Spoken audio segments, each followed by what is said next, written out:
Olá, meus amigos, meus irmãos, minhas irmãs, companheiros de jornada. Aqui estamos chegando mais uma vez para mais uma palestra pública online. E hoje, nesse dia 6 de setembro do ano de 2020, aqui estamos chegando para atendermos a mais um compromisso pré-agendado com o Centro Espírita Irmã Matilde. Enquanto os companheiros vão chegando e se conectando aqui conosco na página virtual aqui do Centro Espírita Irmã Matilde, que fica localizado aqui em Goiânia, no estado de Goiás, a capital do estado de Goiás, Brasil, ouviremos uma música de Roberto Moreira para a nossa harmonização. Na sequência, faremos a leitura de uma mensagem, depois a prece de abertura e, na sequência, a nossa fala. E hoje falaremos, como estamos na véspera de nós lembrarmos, que nós comemoramos, nós lembramos a independência política do Brasil. Hoje falaremos, à luz da doutrina espírita, sobre esta independência. Então, ouçamos Roberto Moreira para a nossa harmonização. Sejam todos bem-vindos em nome do Senhor Jesus. Alma cheia de minha alma, flor de luz da minha vida, sublime estrela caída das belezas da amplidão. Quando eu errar no mundo, triste só no meu caminho, chegastes devagarinho e encheste o coração. Vinhas nas bênçãos dos deuses, na divina claridade, tecer minha felicidade em sorriso de esplendor. És meu tesouro infinito, juro-te eterna aliança, porque sou tua esperança, como és todo o meu amor. Alma cheia de minha alma, se eu te perder algum dia, serei a escura agonia da saudade nos teus pés. Se um dia me abandonares, luz terna dos meus amores,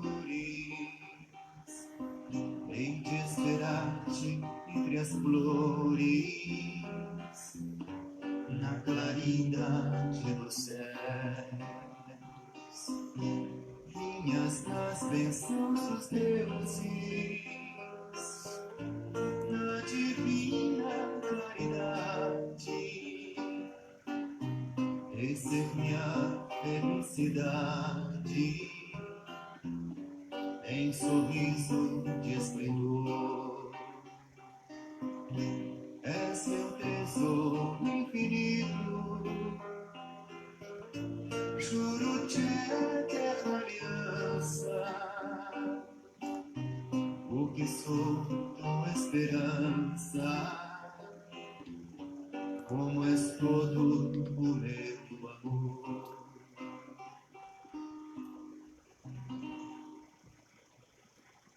Um bom dia a todos mais uma vez.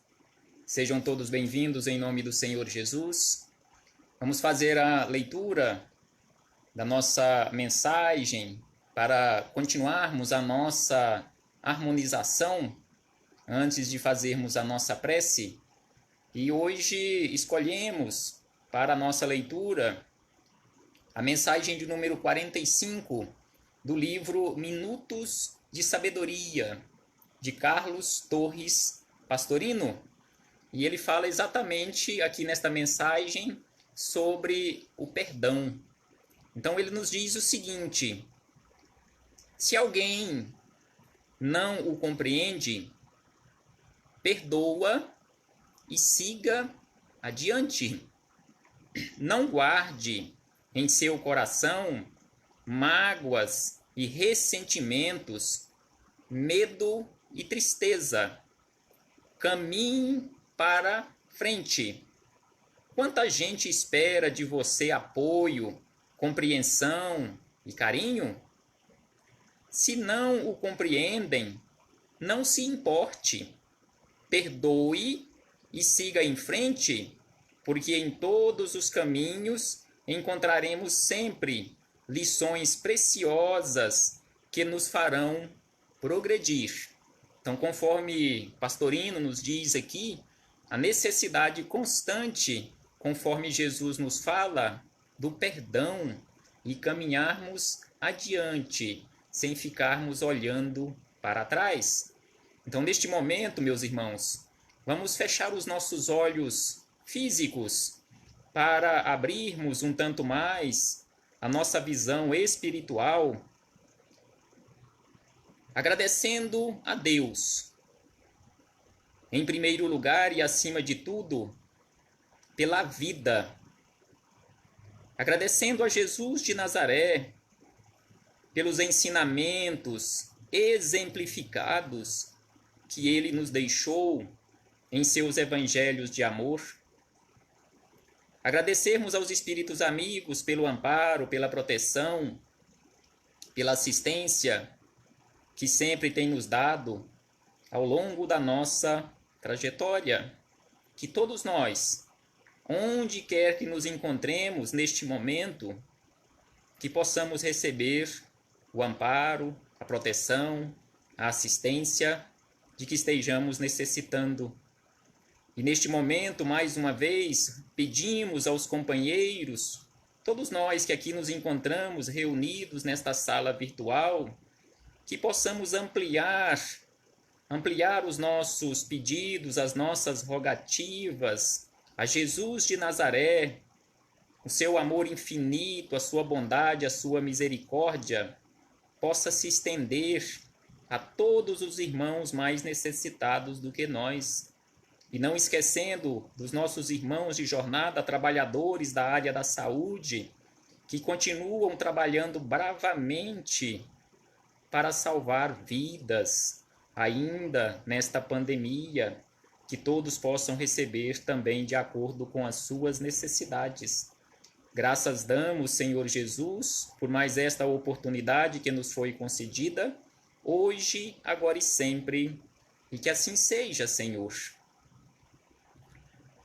Mais uma vez, bom dia a todos, muito obrigado pela presença, sejam todos bem-vindos em nome do Senhor Jesus, e conforme dissemos no início, aqui nos encontramos para atendermos a mais um compromisso pré-agendado com o Centro Espírita Irmã Matilde, aqui em Goiânia, no estado de Goiás, e hoje falaremos acerca da independência do Brasil, a independência política do Brasil na visão espírita, mais especificamente com base nas palavras do espírito Humberto de Campos, através da mediunidade de Chico Xavier, no capítulo 19 do livro Brasil, Coração do Mundo, Pátria do Evangelho.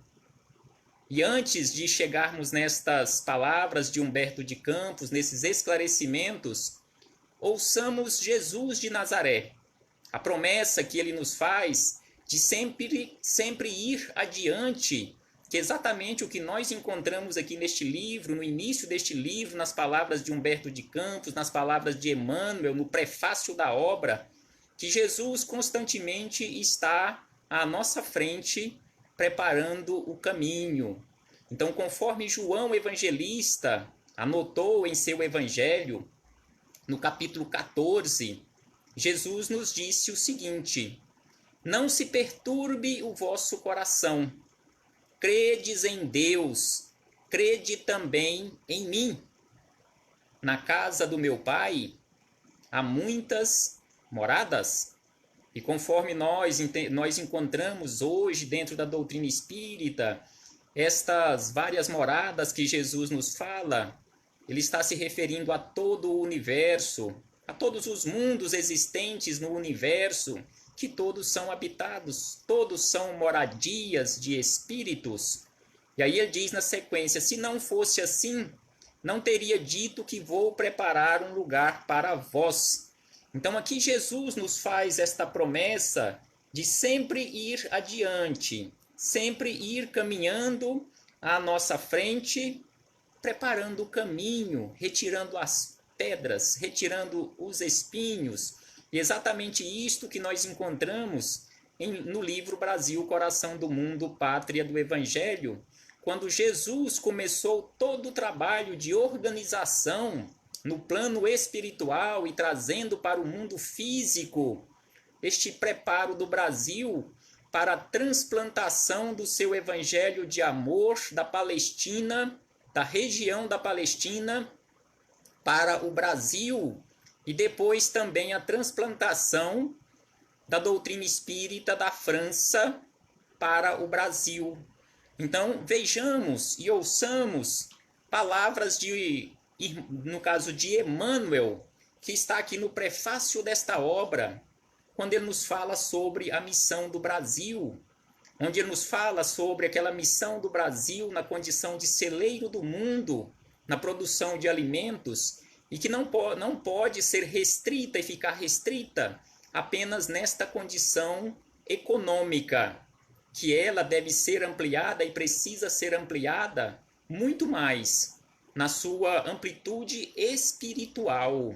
Então, Emmanuel nos diz o seguinte: o Brasil não está destinado somente a suprir as necessidades materiais dos povos mais pobres do planeta, mas também a facultar ao mundo inteiro uma expressão consoladora de crença e de fé raciocinada, e a ser o maior celeiro de claridades espirituais do orbe inteiro.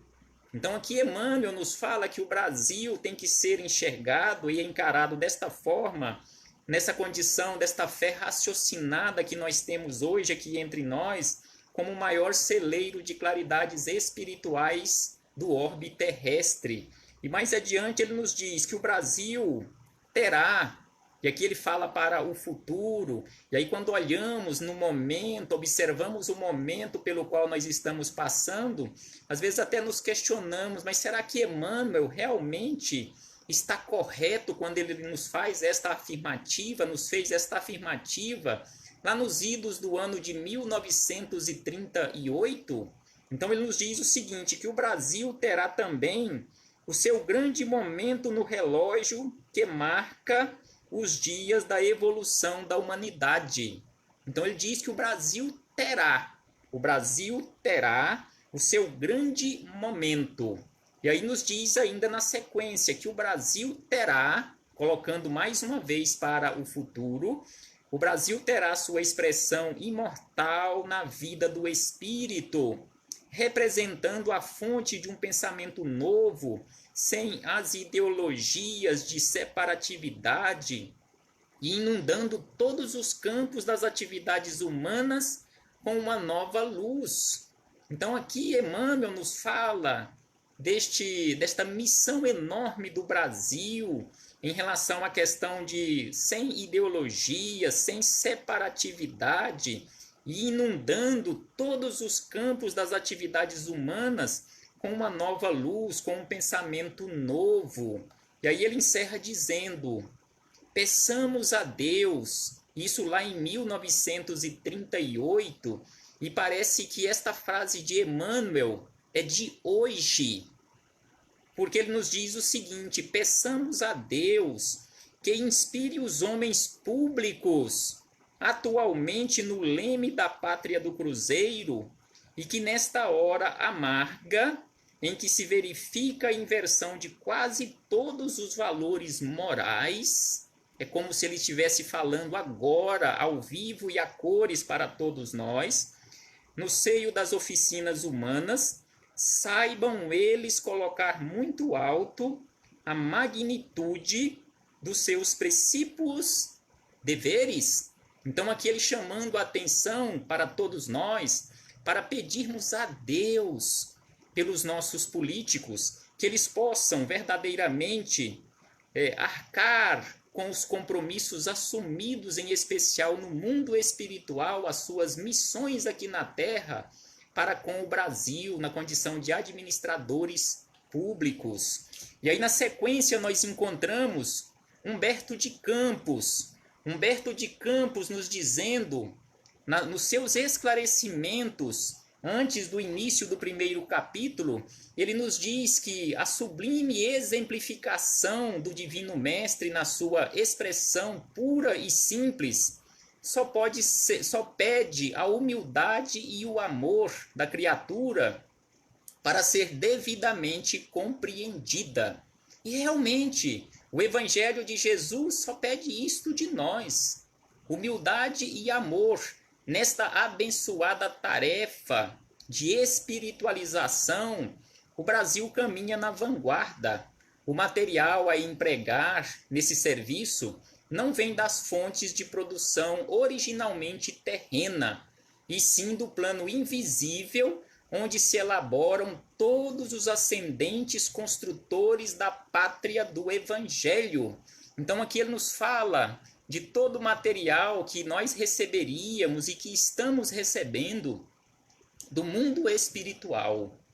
Então, antes de chegarmos nas palavras de Humberto de Campos sobre a independência do Brasil, necessário se faz, já que nós sabemos que este momento, naquele momento em que aconteceu ali o ápice, em que aconteceu o grito da independência, não foi simplesmente ali naquele momento que tudo ocorreu, mas que foi uma construção ao longo dos séculos. Ao longo dos séculos. Porque conforme nós encontramos logo no primeiro capítulo deste livro, Humberto de Campos nos relata em uma das visitas periódicas de Jesus à Terra, quando ele veio visitar a Terra para ver como que estava o andamento na prática dos seus ensinamentos, e em que ele veio em especial na região da Palestina, juntamente com Hélio, aquele espírito que tem uma responsabilidade recebida diretamente do Cristo, uma responsabilidade de cuidar da parte sociológica do planeta Terra. Ou seja, cuidar de gente, cuidar de problema, porque onde tem gente, como nós sabemos, realmente tem problemas. Então Humberto de Campos nos diz que lá pelos idos do ano de 1376, em uma dessas visitas periódicas de Jesus, juntamente com Hélio, ele disse o seguinte, conversando com Hélio e com demais companheiros, que o meu coração se enche de profunda amargura, vendo a incompreensão dos homens. E aí Hélio, conversando com Jesus, tentando consolar aqui Jesus naquela sua amargura, em ver o seu evangelho não sendo praticado naquela região onde ele esteve pessoalmente encarnado, aí Hélio lembra para ele de um local ainda praticamente não habitado por seres ditos civilizados, mas apenas por corações humildes, os nossos indígenas. E aí Jesus, como se não soubesse que região era esta sobre a qual Hélio estava falando, ele pergunta: qual lugar da terra? E ele fala da questão daquela local de Terra Santa, que era o motivo de tanta briga e que até hoje ainda se discute. Aí ele questiona: qual local da terra não é santo? E aí Hélio lembra a ele: visitemos, Senhor, visitemos os continentes ignorados, onde o espírito jovem e simples aguarda a semente de uma vida nova. Então aqui Hélio lembra para Jesus desta região, dessa nossa região aqui do Brasil, onde só encontravam espíritos jovens que estavam aguardando a semente de uma vida nova. E aí Jesus questiona Hélio: onde fica, Hélio? Onde fica essa terra E aí Relio responde para ele: fica mais para o sul, fica mais para o sul, que um dia será chamado Brasil. E aí Jesus responde, depois de estar já aqui nos céus das terras brasileiras, Jesus diz para Relio: para essa terra bendita e maravilhosa será transplantada a árvore do meu evangelho de piedade e de amor. E aí, conforme alguns companheiros, até mesmo nas palavras de Haroldo Dutra Dias, assim como nós nos comportamos aqui na Terra quando levamos uma ideia nova para o nosso chefe imediato, achando que ele vai concordar com aquela ideia e colocar sobre a responsabilidade de outra pessoa desenvolver aquele trabalho novo, Jesus vira para Relio e diz: tu, Relio, te corporificarás na terra, no seio do povo mais pobre e mais trabalhador do Ocidente. Então aqui Jesus, naquela reunião aqui nos céus do Brasil, que futuramente seria o Brasil, ele diz para Relio: você vai ter que reencarnar na Terra. Relio deve ter pensado, se fosse assim como nós, Relio deveria ter pensado: pô, mas por que eu fui dar esta ideia para o Cristo? Sobrou para mim. Então Relio reencarna no Brasil, em Portugal, conforme aqui nos diz Jesus para Relio, na terra, naquele local de povo mais pobre e mais trabalhador do Ocidente, que era exatamente Portugal. E aí vamos encontrar no capítulo 2, onde Relio, já reencarnado na roupagem de Dom Henrique de Sagres, para dar aquele impulso na navegação para acontecer o chamado descobrimento do Brasil, para trazer para cá a civilização.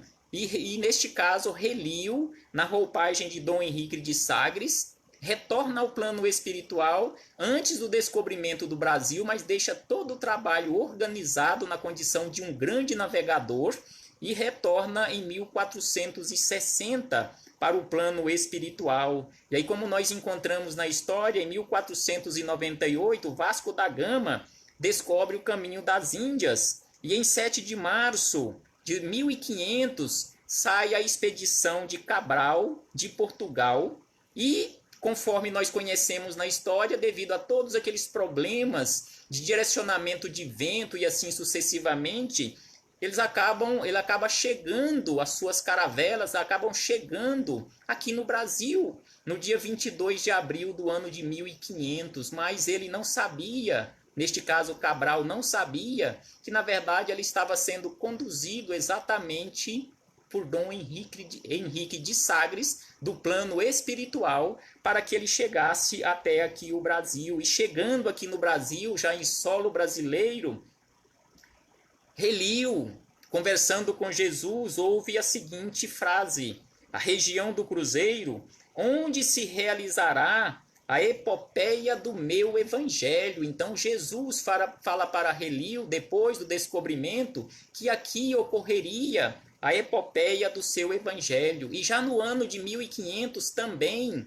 Ismael, o espírito Ismael, recebe de Jesus, diretamente de Jesus, aquela condição de governador espiritual, aquele dirigente espiritual aqui do Brasil, recebendo das mãos do Cristo a bandeira onde vemos tremular até os dias de hoje: Deus, Cristo e caridade. E na sequência nós encontramos ainda que aqui no Brasil, lá pelos idos do ano de 1500, nós já ouvíamos as palavras de Jesus lá do Sermão do Monte. E aí vamos encontrar, conforme Jesus nos fala de coração simples, de sedentos de justiça, de humildes e aflitos, nós vamos encontrar aqueles simples de coração na figura dos indígenas. Aqueles sedentos de justiça, nós vamos encontrar aqueles que foram degredados de Portugal aqui para o Brasil.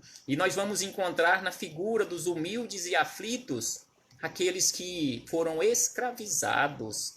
E aí nos diz Humberto de Campos que esta mistura de índios degredados e escravos foi exatamente para formar, ou a formação da alma coletiva de um povo bem-aventurado por sua mansidão e fraternidade. que exatamente o povo brasileiro. E na sequência nós vamos encontrar lá no capítulo 4 do livro Brasil, Coração do Mundo, Pátria do Evangelho, aqueles missionários que vieram para o Brasil. E dentre esses missionários nós encontramos a figura de Manuel da Nóbrega, um jesuíta, um padre jesuíta, que chegou aqui no Brasil em 1549 e que nós conhecemos nos dias de hoje com o nome de Emmanuel. Junto com ele, ou logo depois dele também, veio uma figura muito conhecida, em 1553, José de Anchieta, que mais tarde também reencarna e tem uma grande missão aqui no Brasil,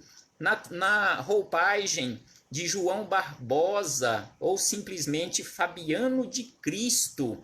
Então aqui José de Anchieta mais uma vez retorna para o plano, aqui no plano físico, na roupagem de Fabiano de Cristo. E no capítulo 5 nós vamos encontrar a figura dos escravos. Nós vamos encontrar na sequência, no capítulo 6, sobre a civilização do Brasil, onde nós encontramos a figura em destaque por Humberto de Campos, a figura de Estácio de Sá, que vem realizando toda a sua trajetória evolutiva, trabalhando em prol do Evangelho, desde o ano 288 da era cristã, quando foi sacrificado pela sua fé cristã, e conforme nos informa Humberto de Campos, tantas e tantas reencarnações, inclusive uma das últimas na roupagem de Oswaldo Cruz, nas palavras de Humberto de Campos. E no capítulo 7º, nós encontramos sobre os negros aqui no Brasil, onde Humberto de Campos nos fala que Ismael conversando, ou Relio conversando com Jesus, fala para ele sobre o sofrimento dos escravos, o que poderia ser feito, e Jesus nos responde que a dor é a eterna lapidária de todos os espíritos, mas, sem sombra de dúvida, aquele que faz sofrer um companheiro de jornada arcará com as consequências. A lei de causa e efeito. No capítulo 8º, nós encontramos sobre a invasão holandesa, ocorrida em 1624. No capítulo 9º, a restauração de Portugal, já que Portugal, naquela época, lá pelos idos do ano 1600, estava em ruína, devido às consequências da lei de causa e efeito por ter escravizado tanta gente, trazendo aqui para o Brasil para ganhar dinheiro, porque neste caso, com certeza, a lei funciona constantemente. Então, Portugal teve a sua restauração lá por volta do ano 1640. E no capítulo 10 nós encontramos sobre os bandeirantes, todos aqueles companheiros que realizaram um trabalho belíssimo, apesar de ter sacrificado tantos índios, que não fazia parte da sua tarefa, sem sombra de dúvida, e que também fizeram com que eles sofressem as consequências depois, com a lei de causa e efeito. Nós encontramos Bartolomeu Bueno pai, Bartolomeu Bueno filho, no caso o filho que reencarnou em 1672. Nós conhecemos a figura de Fernão Dias, que reencarnou em 1608, e neste caso as bandeiras, que teve a sua atividade iniciando por volta do ano 1557 até 1694. Nós vamos encontrar no capítulo 11 sobre os movimentos nativistas, onde nós encontramos lá aquela chamada Guerra dos Mascates. No capítulo 12, nós vamos encontrar sobre os tempos dos vices-reis, lá por volta do ano 1700. No capítulo 13, nós vamos encontrar a figura de Marquês de Pombal, aquele que perseguiu tanto os jesuítas, os padres jesuítas, levando inclusive à extinção da Companhia dos Padres Jesuítas em 1773 pelo Papa Clemente XIV, quando foi ressurgir de novo os jesuítas em 1814, através do Papa Pio VII. E no capítulo 14 nós encontramos sobre a Inconfidência Mineira, que foi de 1789 até 1792, mais exatamente em 21 de abril de 1792, com aquela figura em destaque de Tiradentes, ou Joaquim José da Silva Xavier. Então Jesus vai fazendo todo este trabalho, essa caminhada à nossa frente, conforme João Evangelista anotou, preparando o caminho para nós. E conforme Humberto de Campos narra aqui na figura de Tiradentes, quando ele retornou ao plano espiritual, amargurado por ter, assim, não cumprido a sua missão a contento, Ismael lembra para Tiradentes, ou Joaquim José da Silva Xavier, que ele tinha que realmente passar por todas aquelas agruras, porque ele tinha que resgatar os delitos cruéis que ele havia cometido quando ele era inquisidor. E aí, no capítulo 15, nós encontramos sobre a Revolução Francesa, Napoleão Bonaparte, em 1804, quando ele se autoproclama imperador da França. E aí, nós chegamos, depois de todo esse histórico, nós chegamos em 1807, quando a família real portuguesa teve que ser transferida às pressas para o Brasil, para a colônia do Brasil, a pátria do Cruzeiro, devido à invasão francesa coordenada por Bonaparte em 1807. Então, no dia 29 de novembro, a família real portuguesa sai de Portugal, vindo para o Brasil, iniciando a sua chegada no dia 18 de janeiro e concluindo no dia 22 de janeiro de 1808. E como nós sabemos, esta vinda da família real portuguesa deu um impulso enorme, um preparo enorme. Não foi por acaso que a família real portuguesa veio para o Brasil, porque em chegando aqui, no ano de 1808 ainda, Dom João VI, que era o príncipe regente, ele fez com que, através de um decreto, abrisse os portos para o comércio junto às nações amigas. Ao mesmo tempo, em 1808, ele criou a primeira imprensa aqui no Brasil, a imprensa régia. E em 1808, para quem ainda não sabe, foi criado aqui no Brasil o primeiro banco. Exatamente um banco que nós temos funcionando até os dias de hoje, o Banco do Brasil. Então, o Banco do Brasil, ele foi criado em 1808 por Dom João VI. Em 1810, criou a primeira Academia Real Militar. Em 1810 também abriu as primeiras escolas aqui no Brasil, inclusive escola de medicina na Bahia e no Rio de Janeiro. E em uma dessas escolas nós vamos encontrar, estudando medicina, a figura de Bezerra de Menezes. Então nós encontramos também que em 1810 foi aberta aqui a primeira fábrica de pólvora aqui no Brasil. E em 1810 também foi criada a Biblioteca Real. E em 1815, o Brasil sai daquela condição de colônia para a condição de Reino Unido de Portugal, Brasil e Algarves.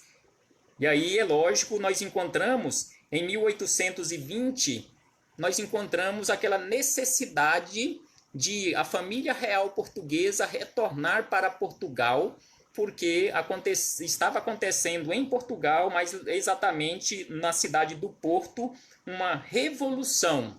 E conforme registra Humberto de Campos, no dia 7 de março de 1821, Dom João VI retorna para Portugal. Mas só que antes de Dom João VI retornar para Portugal, ele tem uma conversa com Dom Pedro I, que fica aqui na condição de príncipe regente, no seu lugar. Ele faz uma previsão que em breve o Brasil se libertaria, o Brasil se separaria de Portugal. Então ele diz para Pedro: Pedro, o Brasil brevemente se separará de Portugal. Se assim for, põe a coroa sobre a tua cabeça antes que algum aventureiro lance mão dela. Então Dom João VI já sabia que num futuro bem próximo o Brasil se separaria de Portugal, e realmente aconteceu, conforme nós encontramos aqui no capítulo 19, que os patriotas enxergavam no príncipe Dom Pedro, a figura máxima que deveria encarnar o papel de libertador do Reino do Brasil, libertar Brasil de Portugal. Dom Pedro, diante da massa de povo, sente a assistência espiritual dos companheiros de Ismael, que o incitam a completar a obra de emancipação política da pátria do Evangelho. Então, Dom Pedro I, usando ali a sua roupagem e a mediunidade, ele sente a assistência dos companheiros que estão ali no plano espiritual, o auxiliando, o amparando e o intuindo para a tomada das melhores decisões para o Brasil.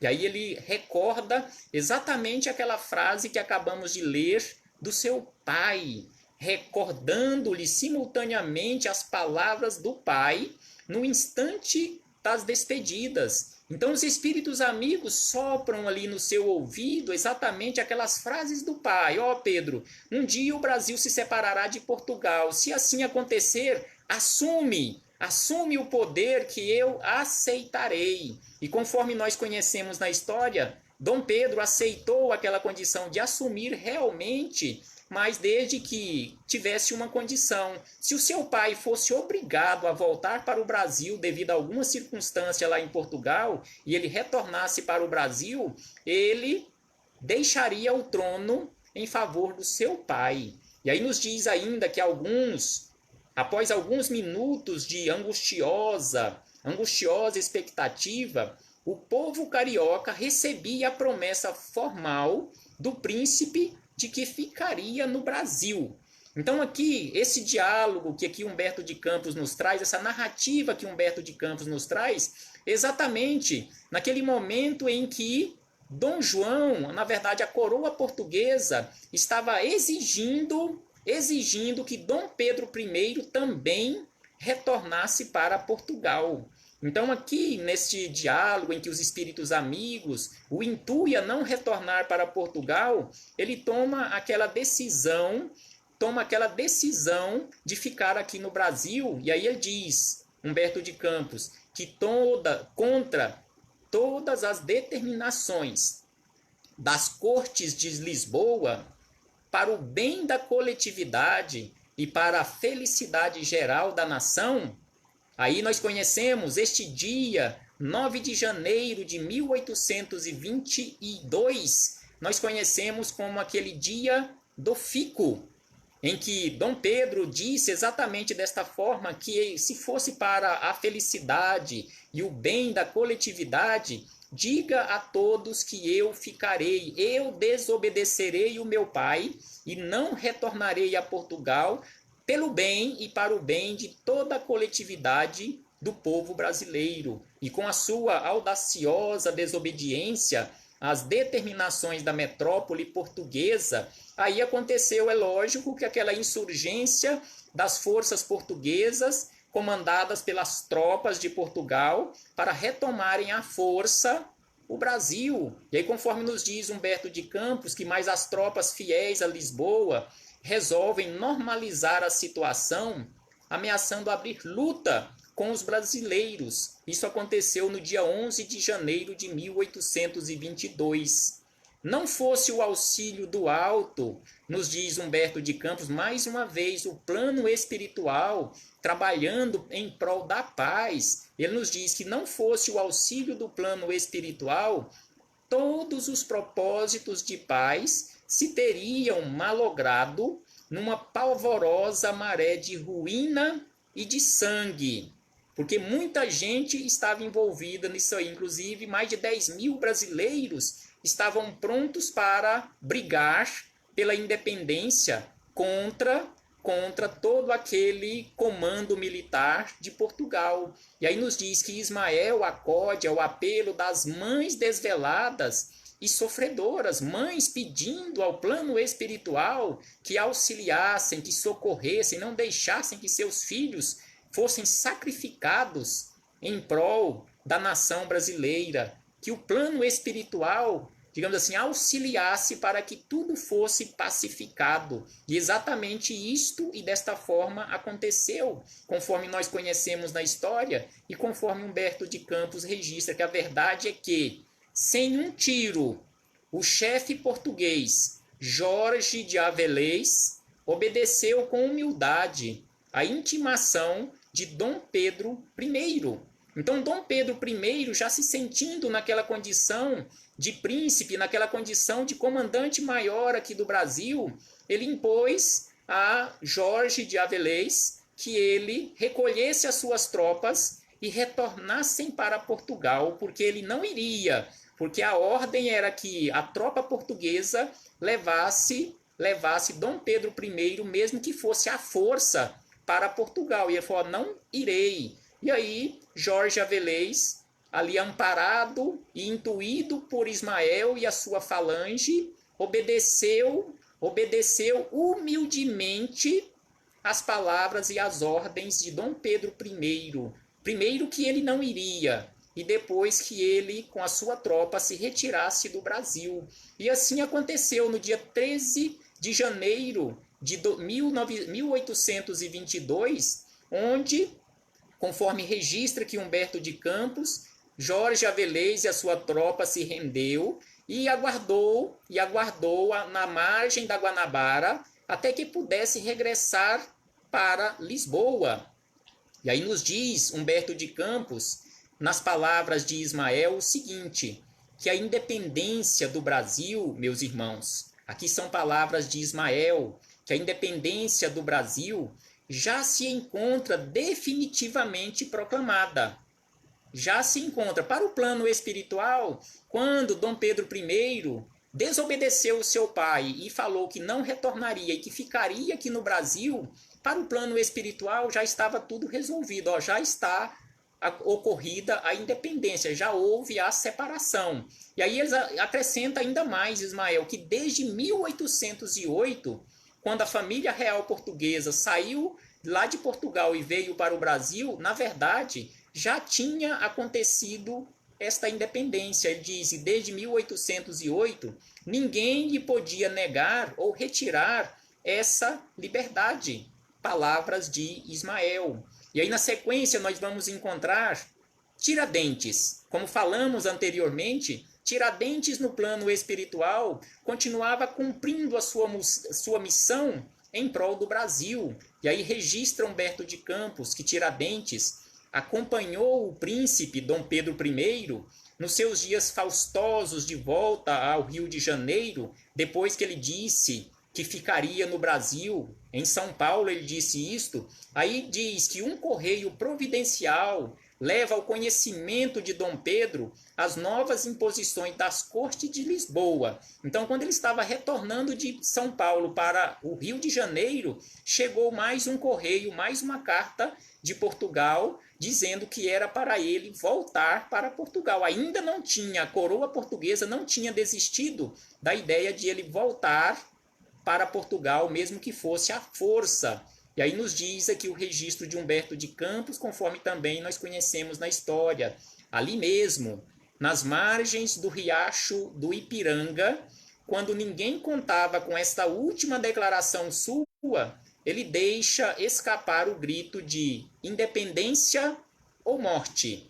E aí Humberto de Campos nos diz o seguinte, registros do mundo espiritual. Sem suspeitar, ou seja, Dom Pedro I não suspeitava que aquele grito de independência ou morte, na verdade não tinha sido ele, não foi ele quem deu aquele grito de independência, sem suspeitar de que era dócil instrumento de um emissário invisível que velava pela grandeza da pátria. Eis porque, o 7 de setembro de 1822, passou a memória da nacionalidade inteira como o Dia da Pátria e data inolvidável da sua liberdade. Então, Humberto de Campos aqui nos registra que aquele grito de independência, na verdade, foi um grito mediúnico, que, na verdade, Dom Pedro I teria sido apenas um instrumento mediúnico, mas quem deu aquele grito de independência foi exatamente o espírito de Tiradentes. E aí, para encerrarmos as nossas reflexões, é importante, lá no final do livro Brasil, Coração do Mundo, Pátria do Evangelho, onde nós encontramos exatamente sobre a pátria do Evangelho, onde Humberto de Campos nos diz sobre a missão também aqui do Brasil, que nenhum país do mundo pode viver independente da comunidade internacional. E isso nós sabemos, principalmente hoje, neste mundo globalizado em que vivemos, nenhuma nação consegue viver separada de outras nações. Toda a grandeza material de um povo repousa na regularidade dos fenômenos da troca. Todas as guerras, quase sempre, têm origem na desarmonia do comércio entre as nações. Quantas guerras comerciais estão acontecendo hoje na face da Terra? Quantas imposições um país impõe ao outro, neste caso em relação ao comércio, impõe taxas maiores, proíbe a importação ou exportação de certos produtos e assim sucessivamente para prejudicar a outra nação e mostrar também o seu poderio econômico. E aí nos diz Humberto de Campos que no Brasil a chamada contribuição estrangeira é indispensável. Sem sombra de dúvida que a contribuição estrangeira para nós é indispensável. E aí ele nos diz ainda que o único recurso contra a incursão do elemento nocivo ou ameaçador da estabilidade das instituições brasileiras é a educação ampla do povo. Assim nos fala Bezerra de Menezes. Assim pregava Bezerra de Menezes durante os seus quase 30 anos na condição de político, na condição de vereador pelo Rio de Janeiro e por 2 mandatos na condição de deputado da corte. Hoje seria um deputado federal, onde ele pregava que enquanto mais o povo fosse instruído, menos se existiria tiranos aqui na face da terra. Então Humberto de Campos nos diz que o único recurso contra a incursão do elemento nocivo ou ameaçador da estabilidade das instituições brasileiras é a educação ampla do povo. Sem sombra de dúvida que nós precisamos de educação. Educação naquele sentido, conforme ele coloca aqui, no sentido de instrução e aquela educação no sentido moral. Sem sombra de dúvida que nós precisamos e precisamos muito. E aí ele encerra aqui dizendo, para encerrarmos as nossas reflexões deste momento, que o Brasil está cheio de ideologias novas. Também aqui parece que Humberto de Campos está falando ao vivo e a cores neste momento. E que esta frase não teria sido falada nos ouvidos mediúnicos de Chico Xavier, lá pelos idos de 1938. Ele nos diz que o Brasil está cheio de ideologias novas, refletindo a paisagem do século. Cabe aos bons operários do Evangelho concentrar suas atividades no esclarecimento das almas e na educação dos espíritos. Aí entra a nossa atividade, a nossa missão de semeadores do Evangelho para a educação, para o esclarecimento das almas, a educação dos espíritos encarnados aqui na Terra. E aí ele diz ainda que só o legítimo ideal cristão, reconhecendo que o reino de Deus ainda não é deste mundo, poderá, com a sua esperança e o seu exemplo, espiritualizar o ser humano. Então, exatamente por isto e para isto nós nos encontramos aqui na Terra, para buscarmos constantemente através do trabalho constante, a nossa espiritualização, a chamada espiritualização do ser, e dando exemplo a outras criaturas para que também se espiritualizem e auxiliando também na espiritualização de outras criaturas. E aí ele diz ainda e encerra, espalhando com os seus labores e sacrifícios as sementes produtivas na construção da sociedade do futuro. Então prestemos atenção aqui onde ele encerra, e nós encerramos aqui as nossas reflexões, a construção da sociedade do futuro. Que sociedade você quer viver no futuro? Quando nós retornarmos à Terra, Independentemente de ser aqui no Brasil, qual a sociedade você, qual a sociedade eu, qual a sociedade que cada um de nós desejamos fazer parte? É uma sociedade desorganizada, uma sociedade doente, como está nos dias de hoje? Sem sombra de dúvida que não. Todos nós queremos habitar em um local de tranquilidade, em um local de paz, em uma sociedade realmente fraterna. Então trabalhemos hoje, conforme nos diz aqui Humberto de Campos, que façamos realmente a nossa parte, conforme ele diz, labores e sacrifícios, através da semeadura produtiva na construção de uma sociedade fraterna, a sociedade do futuro. Muita paz a todos, meus irmãos, e muito obrigado.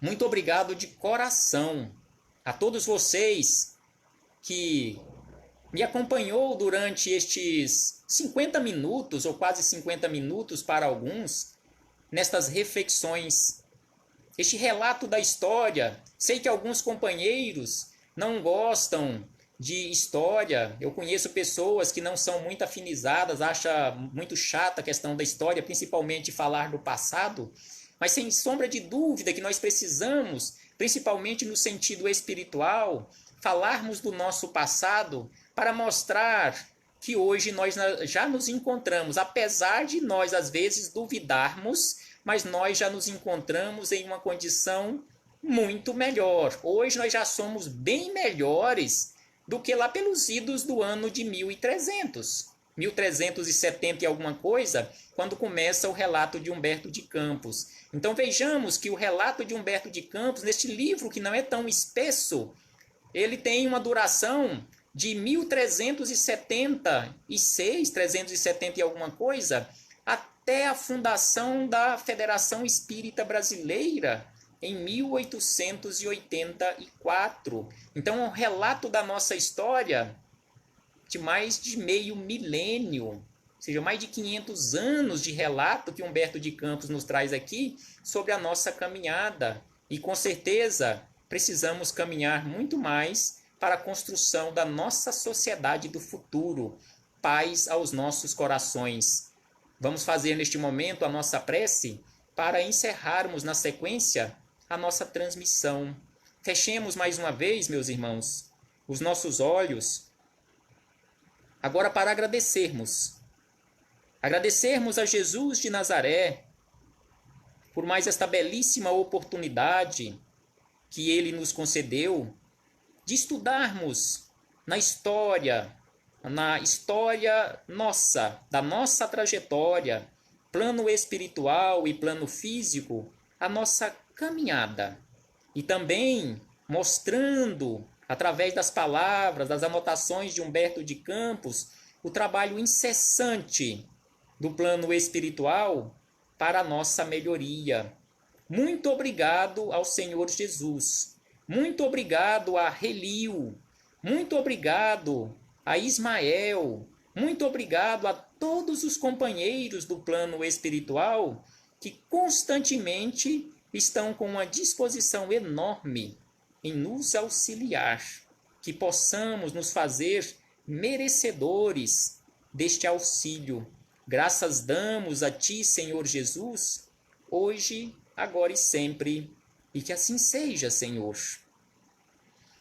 Muito obrigado a todos, um abraço fraternal, e numa próxima oportunidade, sem sombra de dúvida, teremos uma outra oportunidade, várias outras oportunidades. Queremos também estudar neste livro a história de Dom Pedro II, uma reunião que ele teve no mundo espiritual diretamente com Jesus, quando Jesus pede a ele pessoalmente que ele reencarne no Brasil. E conforme nós conhecemos, isto aconteceu no dia 2 de dezembro de 1825, quando Dom Pedro II abre os olhos aqui no mundo físico para mais uma existência. Em breve estudaremos a história de Dom Pedro II. Até lá, meus irmãos.